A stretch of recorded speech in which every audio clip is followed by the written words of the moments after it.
Random. Ow! Texans. Guitarist playing iconic guitar line on a Moog. Why the would you do that? I was once asked to take a song, a pre-existing song, and turn it into a full-on call to arms, trailerized version of that track. It's not an unusual request, but today I have a reason for talking about this one. So the MO was like a full-on superhero call to arms, everyone banding together and kicking the ass of every bad guy you can think of. So I get a phone call. I'm at a kid's birthday party, which I had to leave, obviously very devastating.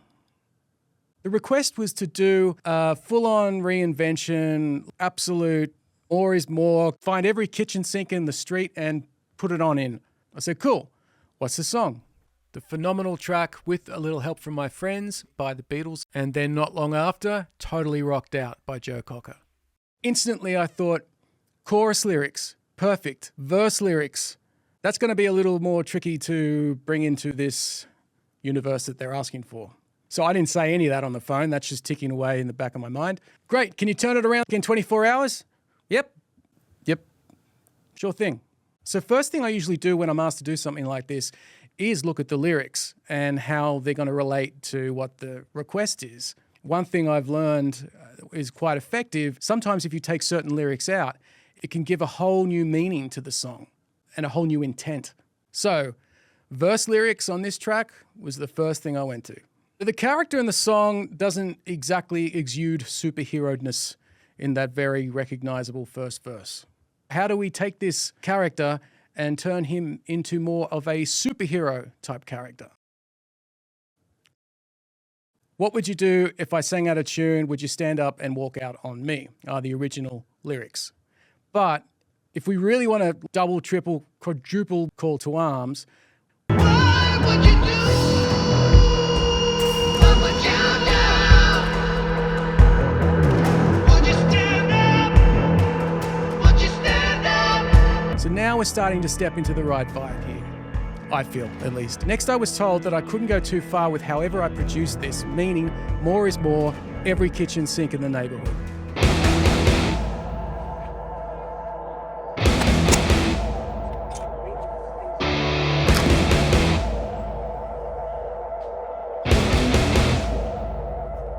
And somewhere between kitchen sinks and ticking clocks, I realized if I pull in my excellent friend, musician, Anthony Snape, I would not have to worry about doing the vocals, and I have complete musical, professional, personal trust in Anthony.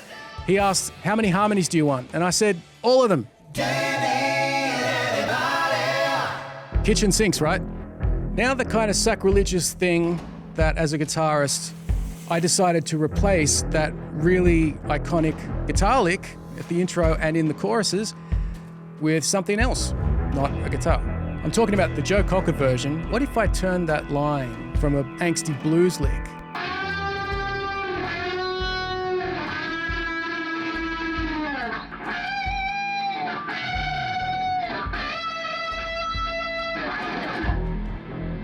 to a wailing siren of urgency? What about a driven mini Moog, having two oscillators stay at the same pitch and then taking the third oscillator and roller coastering it up and down in this kind of siren?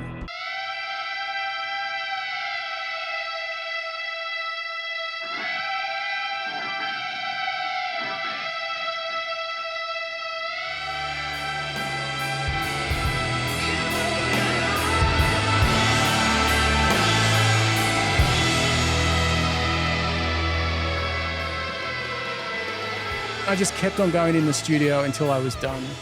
No real time to reflect on it, just had to get it out there, and sometimes it's not a bad thing. I've always tried to lean into my guitarist mind and approach orchestra and synthesis with that guitarist mind. Put the concept first, put the story first, put the song first, and unleash to attack synths, modular synths, soft synths, sampling, beats, doors, orchestra, whatever else, what have you. Use it. Oh, the version I did of With a Little Help from My Friends with my friend Anthony Snape is on Spotify, Apple Music, Tidal, and all good streaming services. Subscribe to the channel for more guitarist corrupting journeys. Thanks for watching.